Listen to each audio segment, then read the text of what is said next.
નમસ્કાર. ગુજરાતમાં ચારે તરફ અત્યારે જળબંબાકારની પરિસ્થિતિ છે. બધી જગ્યાએ આબ ફાટ્યા જેવી પરિસ્થિતિ ઊભી થઈ ગઈ છે. હજુ પણ રેડ એલર્ટ ઘણા જિલ્લાઓ ઉપરથી ગયું નથી. આપણે સેટેલાઇટ ફોટો જોઈએ તો સમગ્ર ભારત દેશમાંથી વાદળો હટી ગયા છે, પણ ગુજરાત પરના જે વાદળો છે એ દૂર નથી થયા. અને આજે રાજકોટ શહેરની વાત કરીએ, અમદાવાદની વાત કરીએ, મોરબીની વાત કરીએ તો આ બધી જગ્યાએ ભારે વરસાદની આગાહી છે. અને હજુ પણ એ જે પહેલું તમે વિંડીમાં ફોટો જુઓ તો ગ્રીન કલર, રેડ કલર જેવી જે બધી લાઇન્સ આવે જે દર્શાવે છે કે વીજળીના કડાકા ભડાકા સાથે ભારે વરસાદ થઈ શકે તેમ છે, એ હજુ પણ ગુજરાતના મોટાભાગના વિસ્તારો એટલે કે મધ્ય ગુજરાત, સૌરાષ્ટ્ર ત્યાં બધા પર દર્શાવવામાં આવી રહ્યું છે. નમસ્કાર, આપની સાથે હું આકાંક્ષા. તમે જોઈ રહ્યા છો રાજકોટ.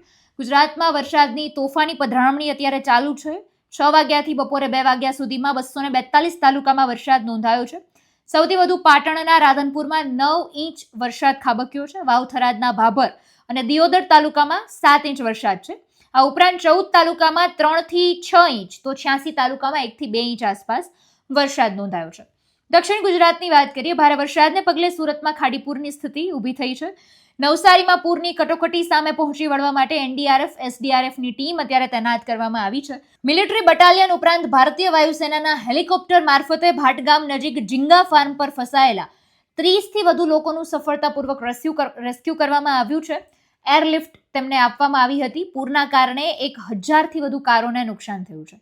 સુરતમાં 1 અને નવસારીમાંથી કુલ 4 મળી આવ્યા છે. એટલે લોકોના છે આવા સમાચાર પણ સામે આવ્યા છે. બીજી તરફ જામનગરના કાલાવડની વાત કરીએ, ઘોડાપુરમાં ફસાયેલી કારને ગ્રામજનોએ ટ્રેક્ટર અને દોરડા વડે ખેંચીને મોટી દુર્ઘટના ટાળી હતી.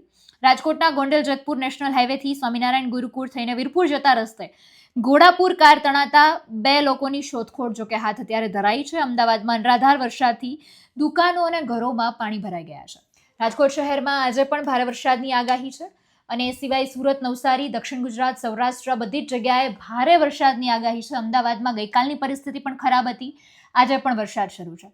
આ બધાની વચ્ચે તંત્ર એલર્ટ મોડમાં છે. ટીમ તૈનાત છે. રેસ્ક્યુ ટીમ અત્યારે ખડે પગે હાજર છે. પણ આ બધાની વચ્ચે એક જાગૃત નાગરિક તરીકે આપણે લોકોએ પણ સાવચેત રહેવું ખૂબ જરૂરી બની જાય છે.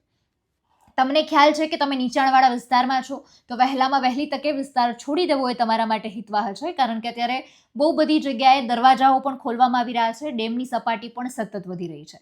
તો નીચાણવાળા વિસ્તારોમાં આમ તો રેસ્ક્યુ ટીમ પણ હાથ ધરવામાં આવી છે. ગઈકાલે જ 200 લોકોનું સ્થળાંતર કરવામાં આવ્યું હતું અને હજુ પણ એ સતત શરૂ છે.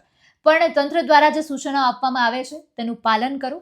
નદી, નાળા કે પાણીનો પ્રવાહ જોવા માટે બિલકુલ ન જાઓ, કારણ કે કોઈ પણ દુર્ઘટના થઈ શકે તેમ છે. અત્યારે પાણીમાં સતત નવી આવક શરૂ છે, એટલે તેમાં કોઈ પણ ઘટનાને પછી તમે જો ત્યાં જગ્યા પર હાજર હોય તો એ ઘટનાને ટાળી ન શકીએ.